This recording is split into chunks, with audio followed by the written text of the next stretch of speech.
अन्याय कहीं भी हो, वो हर जगह न्याय के लिए खतरा है। मार्टिन लूथर किंग जूनियर का ये विचार आज भी उतना ही सच है। नमस्कार और आपका स्वागत है।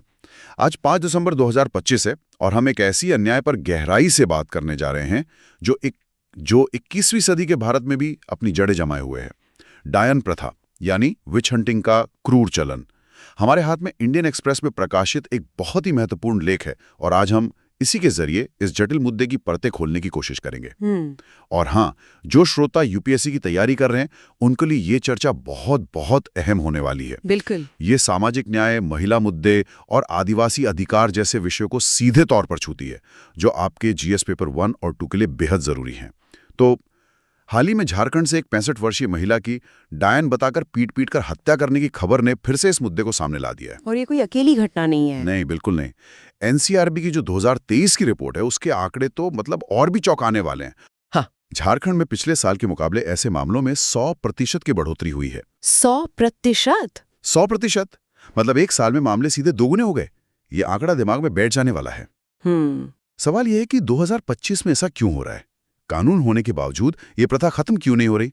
तो चलिए इस गुत्थी को सुलझाने की कोशिश करते हैं। बिल्कुल। और जब हम इस गुत्थी को सुलझाने की कोशिश करते हैं ना, तो लोग इसे आमतौर पर सिर्फ अंधविश्वास मानकर खारिज कर देते हैं। हाँ, यही होता है। कह देते हैं कि ये पिछड़ेपन की निशानी है, शिक्षा की कमी है। सही। लेकिन असल कहानी इससे कहीं ज्यादा गहरी और परेशान करने वाली है। जब आप इन मामलों की तह तक जाते हैं तो आपको अंधविश्वास की धुंध के पीछे दो बहुत ही असली और कह सकते हैं दुनियावी चीजें मिलती हैं। अच्छा, वो क्या है? चरमराती स्वास्थ्य व्यवस्था और जमीन का लालच।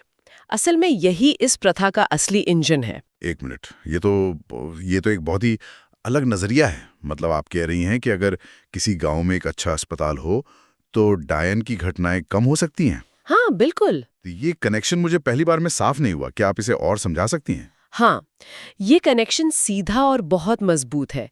इसे समझने के लिए हमें छोटा नागपुर के आदिवासी समाज में ओझा और डायन के पारंपरिक द्वंद्व को देखना होगा। ओझा और डायन? हाँ, ओझा या भगत वो एक तरह से गांव का डॉक्टर या हीलर होता है, जिसे सकारात्मक शक्तियों का प्रतीक माना जाता है। वो पूजा पाठ और जड़ी बूटियों से इलाज करता है। ठीक है। वहीं डायन को नकारात्मक या काली शक्तियों का प्रतीक माना जाता है, जो बीमारियां फैलाती है, फसलें बर्बाद करती है और मवेशियों को मारती है। ठीक है, तो एक अच्छा है और एक बुरा। ये तो दुनिया की कई संस्कृतियों में मिलता है। सही।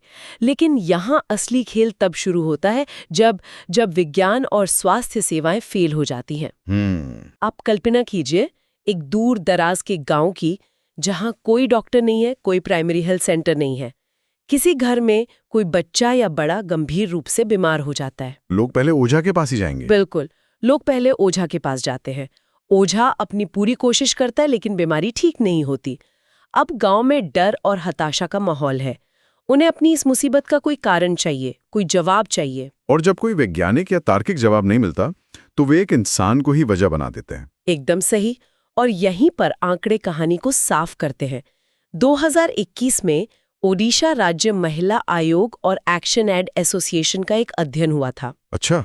उसमें पाया गया कि डायन बताकर प्रताड़ित करने के 27% मामलों की वजह बच्चों की खराब सेहत थी। 47%? हाँ, और 43.5% मामलों की वजह गांव की किसी वयस्क की सेहत से जुड़ी समस्याएं थी। मतलब लगभग आधे मामले? हाँ, ये आंकड़ा साफ दिखाता है कि जब इलाज नहीं मिलता तो इल्जाम किसी पर मढ़ दिया जाता है। और इसका निशाना कौन बनता है?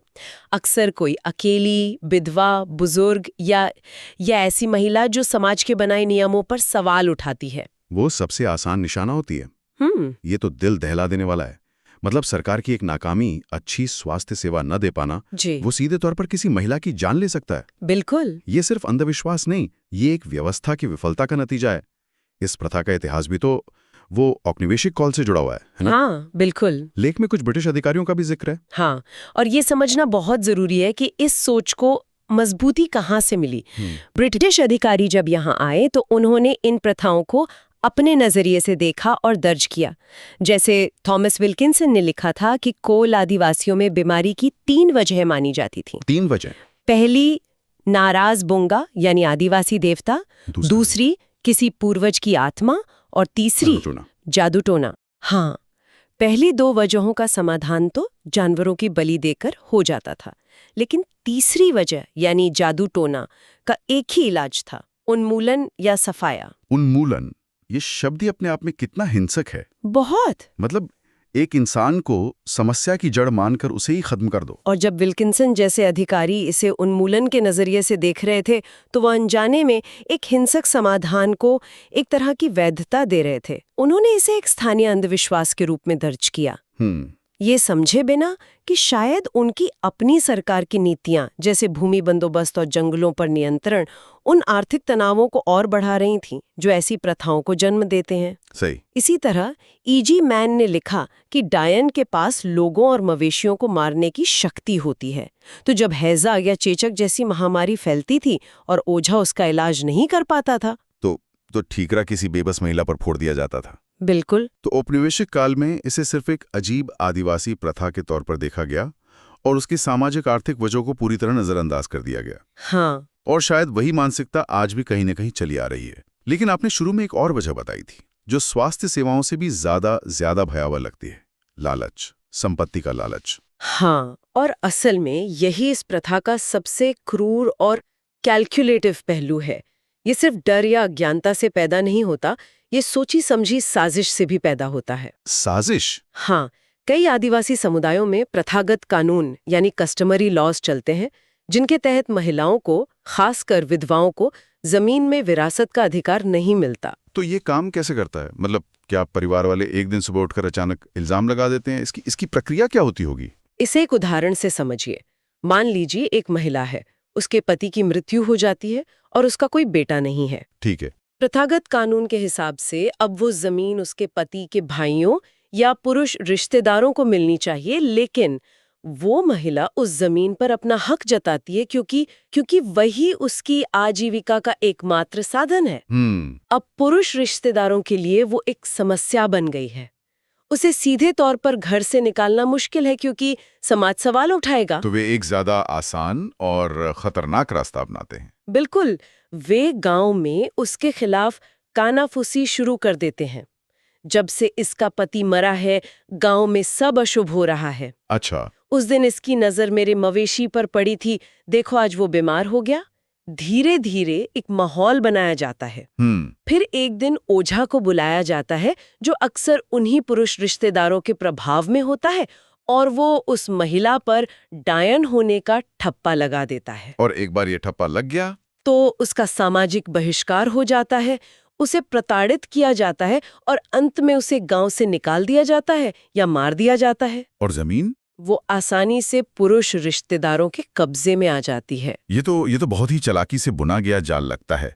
मतलब ये अंधविश्वास नहीं, बल्कि अंधविश्वास को एक हथियार की तरह इस्तेमाल करके किया जाने वाला एक संगठित अपराध है। हाँ, एक संगठित अपराध। पहले प्रथागत कानूनों के जरिए एक महिला को कानूनी रूप से कमजोर बनाओ, और फिर जब वो सबसे ज्यादा असहाय हो तो उस पर डायन का लेबल लगाकर उसकी बची खुची संपत्ति और इज्जत भी छीन लो। ये तो एक तरह का सामाजिक और कानूनी दुष्चक्र है। आपने बिल्कुल सही शब्द इस्तेमाल किया, दुष्चक्र। ये एक ऐसा जाल है जिसमें पितृसत्ता, लालच और कानूनी खामियां सब मिलकर एक महिला को फंसा लेती हैं। लेकिन यहाँ एक सवाल उठता है, इस तरह के अपराधों को रोकने के लिए तो कानून होंगे ही। हाँ? लेख में भी जिक्र है कि झारखंड, बिहार, उड़ीसा समेत 6 राज्यों में डायन प्रथा को रोकने के लिए विशेष कानून है।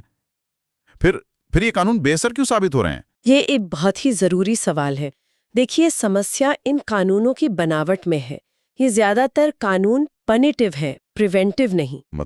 मतलब ये सजा तब देते हैं जब अपराध हो चुका होता है, जब किसी महिला को डायन घोषित कर दिया जाता है, उसे प्रताड़ित किया जाता है या मार दिया जाता है। ये कानून उस प्रक्रिया को नहीं रोकते जो किसी महिला को डायन बनाती है। अच्छा। एक बार किसी पर ये लेबल लग गया तो भले ही दोषी को सजा हो जाए, उस महिला के लिए समाज में वापस इज्जत से जीना लगभग नामुमकिन हो जाता है। और प्रशासन, पुलिस का क्या रोल रहता है? पुलिस और प्रशासन भी अक्सर इसे आपसी रंजिश या अंधविश्वास का मामला बताकर गंभीरता से नहीं लेते। तो कानून भी एक तरह से सतह पर ही काम कर रहा है, जड़ तक नहीं पहुंच पा रहा। अच्छा, इसी से जुड़ा एक और विचार मेरे मन में आ रहा है। आजकल समान नागरिक संहिता, मतलब यूनिफॉर्म सिविल कोड की बहुत चर्चा है। हाँ, काफी। और तर्क ये दिया जाता है कि ये महिलाओं को समान अधिकार देगा, खासकर संपत्ति के मामलों में। तो क्या यूसीसी इस समस्या का कोई समाधान हो सकता है? देखिए, यहीं पर एक बहुत ही दिलचस्प कह सकते हैं विरोधाभास सामने आता है। अच्छा। हाँ, जिस पर लेख भी इशारा करता है। जो केंद्र का प्रस्तावित यूसीसी है वो महिलाओं के अधिकारों की बात तो करता है, लेकिन वो आदिवासी समुदायों को अपने दायरे से बाहर रखने की भी बात करता है, ताकि उनकी जो प्रथाएं हैं वो संरक्षित रह सके। अरे, तो एक तरफ हम उन प्रथागत कानूनों की बात कर रहे हैं जो महिलाओं के संपत्ति के अधिकार को छीनते हैं और उन्हें डायन जैसी प्रथाओं का शिकार बनाते हैं। हाँ। और दूसरी तरफ उन्हें संरक्षित करने के नाम पर यूसीसी के दायरे से बाहर रख रहे हैं। बिल्कुल। ये तो बड़ा पेचीदा मामला है। मतलब हम मानव अधिकारों और प्रथागत कानूनों के बीच में फंस गए। यूपीएससी के श्रोताओं के लिए ये समझना बहुत जरूरी है।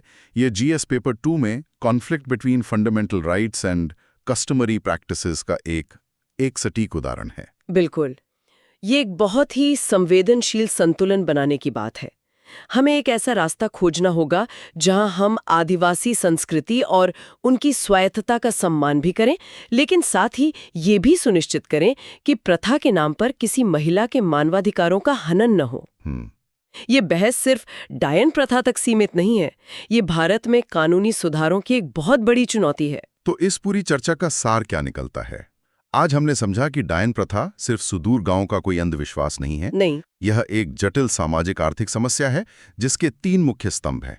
पहला, स्वास्थ्य सुविधाओं की भयानक कमी जो लोगों को अवैज्ञानिक समाधान ढूंढने पर मजबूर करती है। सही। दूसरा, पितृसत्तात्मक प्रथागत कानून जो महिलाओं को संपत्ति के अधिकारों से वंचित कर उन्हें बेहद कमजोर और असहाय बना देते हैं। और तीसरा, एक औपनिवेशिक मानसिकता और एक कमजोर कानूनी ढांचा जो इस समस्या की जड़ पर चोट करने में नाकाम रहा है। बिल्कुल सही सारांश है।